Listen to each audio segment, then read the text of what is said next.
আসসালামু আলাইকুম সুপ্রিয় দর্শক, আপনারা দেখছেন খবরের কিং 279। এখন শুনবেন রাত 37টার খবর পড়ছে আমি মোহাম্মদ হৃদয় প্রধান। খবরের শুরুতেই শিরোনাম।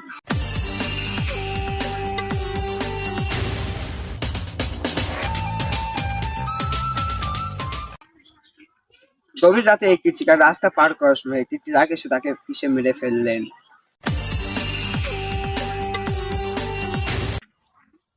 দামগাছা সয়ফুল্লাহ আড়া থেকে 3টি গাওড়া ও 3টি শিয়াল গভীর দেশে পলাতক।